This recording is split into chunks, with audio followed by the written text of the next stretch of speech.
iyo kota yo twayirangije none ujya kubihana. Article ya 74 iri mu Gifaransa iravuga ngo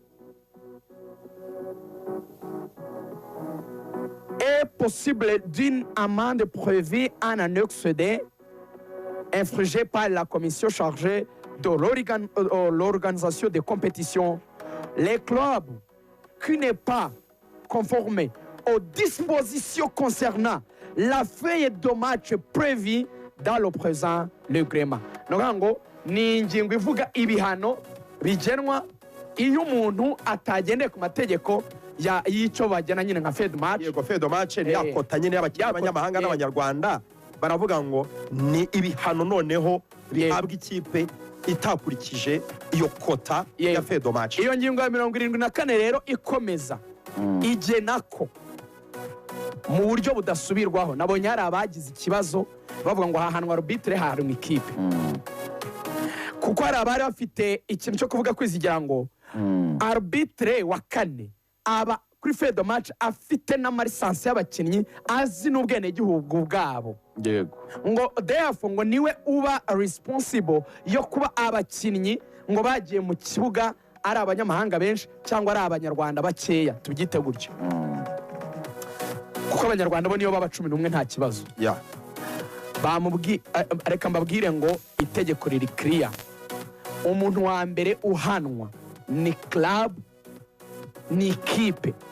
Ikipe igomba gusarura cyangwa igomba kuba responsable w'amakosa kuryozwa w'amakosa bakoze nibo ba mbere babihanirwa. Itegeko riri clear nta guca ku ruhande. Procedure kugenda ni gutya. Wowe gorira nk'ikipe yakorewe iryo kosa kuko niwe washyiriwemo abakinnyi benshi bitubahirije amategeko. Natekereza ko bashobora guheza makuru avuga ko gorira yanditse match itararangira. Nibyo nyine bagutegeka ko wandikira komisiyo ya competition ukayibwira incident uko yagenze. Barabikoze gorira. Ibyo gorira yamaze kubikora ku munsi w'ejo. Bikoze match itararangira. Ibyo naniboneye umuyobozi wa gorira ari nawe wa Rwanda Premier League asaba ko abo bakinnyi barindwi bandikwa amazina ndetse n'iminota basimburiyeho bajya mu kibuga kugira ngo babe barindwi. Avec mes deux oreilles naniyumviye voice note yaravugaga ngo nta kundi ni mwandika abo bakinnyi barindwi n'iminota bakinnyi. Avec mes deux oreilles source yanjye nkanayibika. Yego nanayumviye match itararangira hafi yaho televiziyo Rwanda yogerezaga ngahita nsoza nkaba ndanagiye narabyiyumviye bisaba. Now itegeko rivuga ko ikipe irenze ku mategeko iterwa mpaga y'ibitego 3-0. Ibyo nta kindi kibirengaho. Ntiharimo n'akantu mu Gifaransa ko gushyiramo ngo ngo ariko ntako. Message ya chairman bisobanura neza riga. Abwira abaperi mwitegure kwihangana. Nyuma yuko turi kuvuga ibi ngibi mu kanya tugiye mu karuhuko saa 4 komisiyo ya competition yari iteranye iri kwicara ifata umwanzuro kuri iyi case. Kubera iki? Kubera ko kugira ngo fixtures z'umunsi ukurikiyeho zijye hanze nubwo tuba tuzizi kuzereka abafana n'itangazamakuru no gushyiraho aba arbitre bazasifura ikintu n'ibindi bagomba kuzishyiraho bamaze gusohora urutonde ndakuka rwa journée irangiye. Urutonde ndakuka rugomba kujyaho rugasohorwa ndetse na fixtures zitazikurikira ari uko aperi yabanje guterwa mpaga ya 3-0. Ni itegeko ridaca ku ruhande ritaninginga. Iryo rero aperi niterwa mpaga 3-0 birumvikana ko Lorenzo yari yaduhaye tableau uko imeze ngo rero ibyo nurusha abana. Hanyuma umusifuzi wa kane Celestin nibwo bashobora kuba bareba niba nawe hari izindi ngaruka. Muri case ntekereza ko umusifuzi ataraza guhanwa kuko nta n'itegeko rihari rihana umusifuzi. Ibyo navuze man yaragerageje yabwiye abatoza ngo mube mwihanganye turebe. Abatoza barensista barabyanga. Uburenganzira bwe bwagarukiragaho n'ubundi twavuze ko ubashora Iburayi icyo tugiye kwakora ni breaking news. Edu Gaspar ashobora kuva mu ikipe ya Arsenal. akajya hehe? Is set to leave. ni directeur wa siporo muri Director wa siporo muri Arsenal. reka njye mbabwire konsani yanjye rero mu Rwanda kuko tuzabigaruka ko ba Edu Gaspard bagenda. Konsani yanjye kuri APR, abantu twihishe mu mutaka wo kuvuga ngo APR yego iraterwa Mpaga cyangwa se niterwa, abantu bagiye babyegeka kuri team manager gusa, yahanwa atahanwa ibyo sinjye ubigena, nta nubwo mbizi, ibyo ngibyo bifite ba nyirabyo. Reka mbabwire ubwoba APR igomba kugira kurusha ubw'amategeko, kurusha n'impaga, kurusha kuko impaga iraza gutwikira ibindi bintu byinshi ntibivugwe kuri krizi iri muri APR. Turi kuvuga APR imaze gukina imikino 3 ya shampiyona Lorenzo. Ariko APR nayo wamugani. APR imaze kwinjiza igitego kimwe mu mikino 3 n'amakipe mato nabisubira yagarukemo wamfura we. Umukino wa mbere bagira ubavu banganya na Itewe irasha amapoto ubusa ku busa.